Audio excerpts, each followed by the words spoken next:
Le Sporting d'Anderlecht se dévoile et montre son intérêt pour le futur stade national Oezel. Le RSC a été présent ce matin à une conférence de presse donnée à l'hôtel de ville et vous y avez assisté, Marc de Bonne.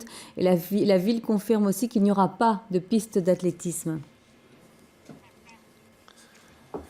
Oui, 314 millions d'euros, c'est le coût annoncé pour le futur grand stade sur le parking C. Et aujourd'hui, on a en effet annoncé, la ville de Bruxelles a annoncé un accord entre les différents partis pour permettre la création à terme de ce stade avec comme partenaire l'Union belge, le Sporting d'Anderlecht, mais aussi le Mémorial Van Damme qui pourra rester en tout cas jusqu'en 2020 ou 2019 sur le stade Roi-Baudouin. J'ai à mes côtés celui qui va chapeauter les groupes de travail à venir dans ce stade, Monsieur Courtois.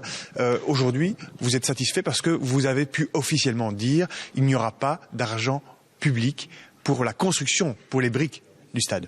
Tout à fait. Donc on avait demandé à des consultants extérieurs et spécialisés dans les stades, notamment britanniques, de venir nous dire exactement ce qu'ils faire à Bruxelles. Est-ce qu'il faut un stade avec piste, sans piste, avec un toit, sans toit? Et si c'est un stade purement football, combien ça coûterait?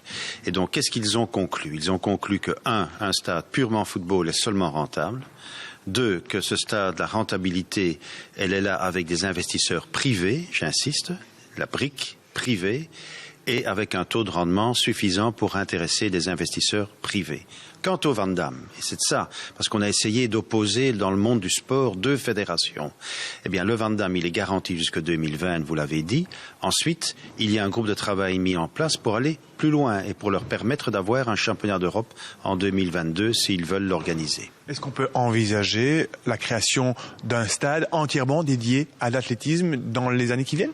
Rien n'est impossible. Je pense que ce pays mérite d'avoir une attention sportive enfin. Il y a des infrastructures, nous sommes pratiquement les derniers de la classe. Alors, j'insiste encore sur une chose, c'est que, effectivement, Anderlecht s'est montré intéressé par ce nouveau stade. Bon, c'est important. C'est une première sortie du bois. C'est une première sortie du bois et je comprends qu'il va falloir maintenant travailler. Donc, je vais présider des groupes, notamment un groupe sur le stade, où nous allons très vite voir si les investisseurs confirment leur intérêt. Ça devrait être pour avril.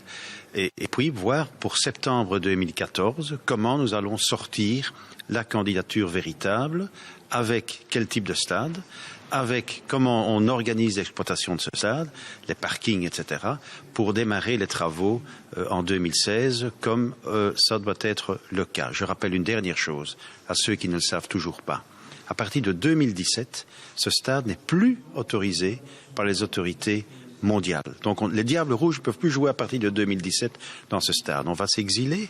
Donc il faut une solution, il en fallait une. Et je me réjouis que le monde du sport s'est réuni et pas s'est divisé.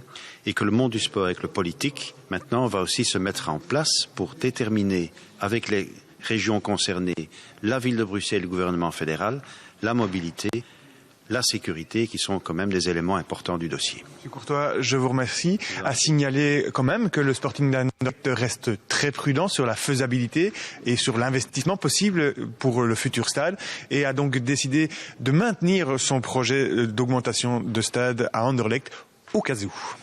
Merci Marc pour cette précision. Marc de Bonne qui était en direct de l'hôtel de ville de Bruxelles.